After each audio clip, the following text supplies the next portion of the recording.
नोटबंदी पर supreme court का बड़ा फैसला सामने आया है। सुप्रीम कोर्ट ने केंद्र सरकार के फैसले को सही बताया है। 5 जजों की बेंच ने 4-1 से यह फैसला सुनाया और नोटबंदी के खिलाफ दायर सभी याचिकाओं को खारिज कर दिया। नोटबंदी पर सुप्रीम कोर्ट का बड़ा फैसला, केंद्र सरकार के फैसले पर लगाई मुहर। नोटबंदी के खिलाफ दायर याचिकाएं खारिज।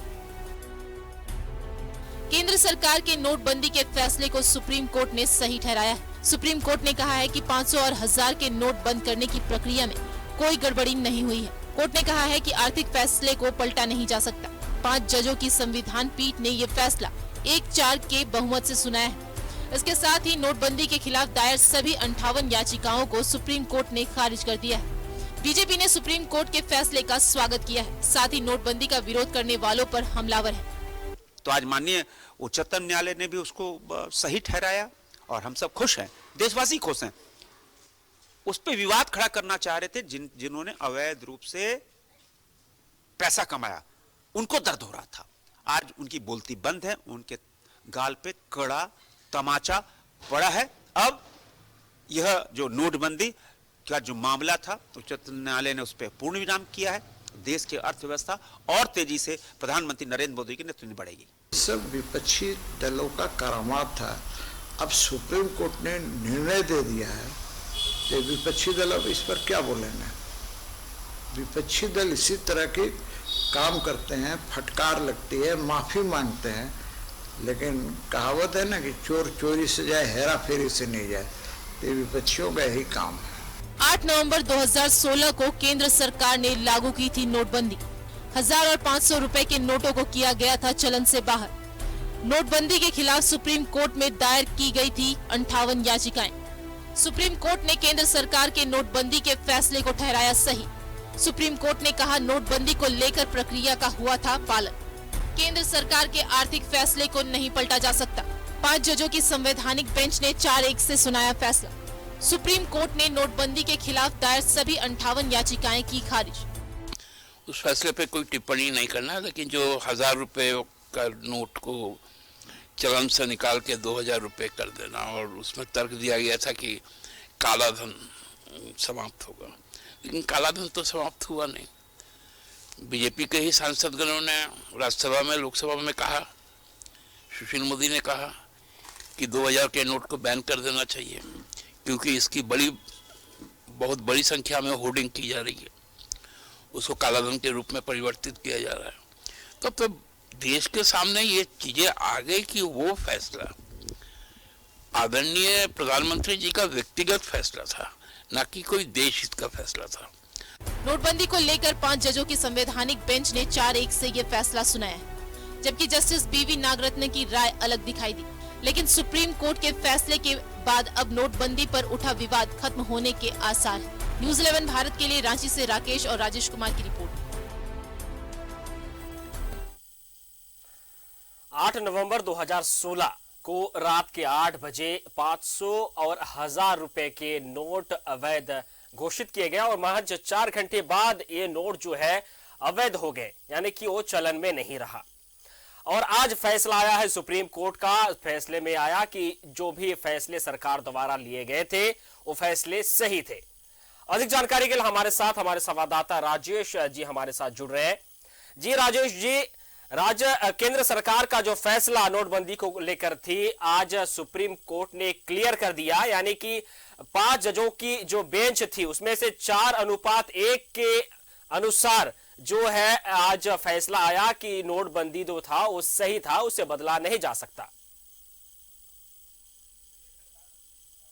देखिए, सरकार की मौद्रिक नीति के अंतर्गत ये अधिकार है और आरबीआई को भी ये उसके एक्ट के तहत अधिकार है कि वो किसी भी करेंसी को डीमोनेटाइज कर सकती है अगर उसे ऐसा कोई तार्किक आधार लगता है तो।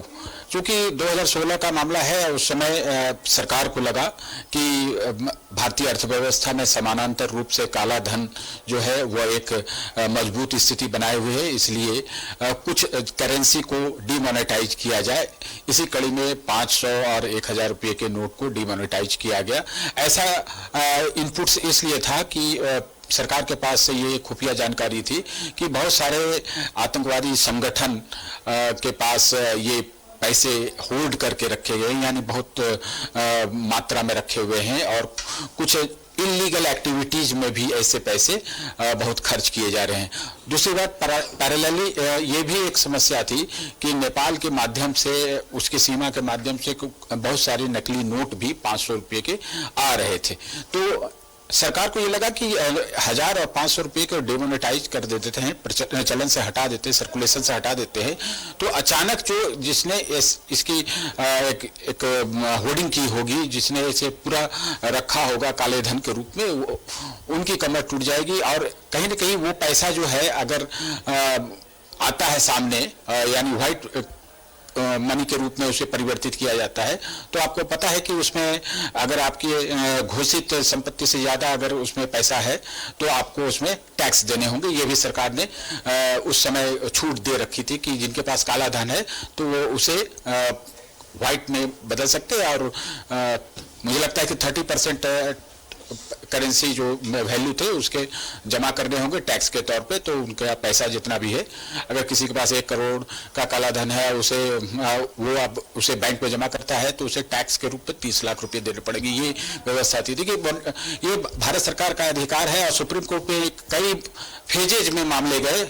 ऑल टुगेदर आप देखिए कि 58 केसेस से याचिकाएं थी वहां पे सुप्रीम कोर्ट के पास, और जो जज हैं जिनकी अध्यक्षता में अब्दुल नजीर, उनकी अध्यक्षता में ये संविधान पीठ थी, उसने काफी समय तक इसकी मंत्रणा की। केंद्र सरकार को कहा गया कि आप एफिडेविट दाखिल करें। तो केंद्र सरकार ने कहा कि मौद्रिक नीति पर सरकार को अधिकार है कि वो युक्ति संगत निर्णय ले सकती है, इसे कोर्ट में चैलेंज नहीं किया जा सकता। बावजूद इसके सुप्रीम कोर्ट ने कहा कि केंद्र सरकार को अपना जवाब दाखिल करना है। तो केंद्र सरकार ने अपना जवाब दे भी दिया कि क्या परिस्थितियां थी, और आरबीआई के तरफ से जो इनपुट्स मिले थे उसका हवाला देते हुए ये कहा गया कि जो डिमोनेटाइजेशन हुआ था, नोटबंदी हुई थी 2016 में 8 नवंबर को, तो वो बिल्कुल सही थी। तो कोर्ट ने ऑब्जर्व किया, काफी मंथन के बाद तो संविधान पीठ ने 4-1 से इसे फैसले को सही ठहराया है। तो जाहिर सी बात है कि केंद्र सरकार के पास चूंकि देश केंद्र सरकार चलाती है और मौद्रिक नीति जो है उसको वही रेगुलेट भी करती है, इम्प्लीमेंट भी करती है और उस पर मॉनिटरिंग भी रखती है। तो इसलिए आरबीआई जो सेंट्रल एजेंसी है भारत सरकार की, तो उसके माध्यम से सारी चीजें अर्थव्यवस्था रेगुलेट होती है। तो इसे सही ठहराया गया। और जो लोग तर्क दे रहे थे, जैसे पी चिदम्बरम है, वो कह रहे थे कि नहीं ऐसा कुछ नहीं है, ये नहीं है, वो नहीं है, कहीं न कहीं लोगों को, यहाँ भी झारखंड में भी राजनीति होने लगी, बीजेपी के लोग कह रहे थे कि बहुत सही निर्णय हुआ। आज भी जेएमएम ने कहा कि अब कोर्ट के फैसले पर तो कोई सवाल खड़ा नहीं किया जा सकता, लेकिन कुछ जिनका नुकसान हुआ, जो लोअर मिडिल क्लास के लोग थे, गरीब तबके के लोग थे, उनका जो नुकसान हुआ उसकी भरपाई नहीं हो सकती। तो कमोबेश देखिए, नोटबंदी पर सुप्रीम कोर्ट का फैसला आ गया है तो हम सभी के लिए वो मान्य है Faisal.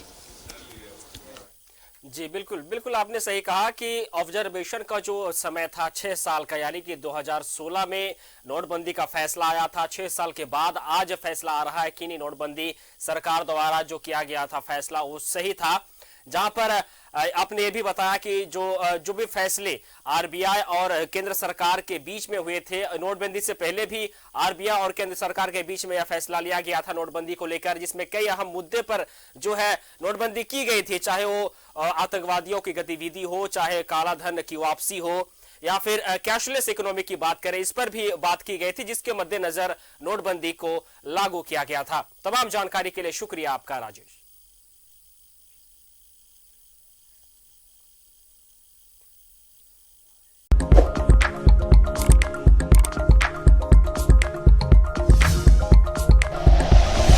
Like and share videos, subscribe करें हमारा चैनल और प्रेस करें बेल आइकॉन। न्यूज़ 11 भारत, सच है तो दिखेगा।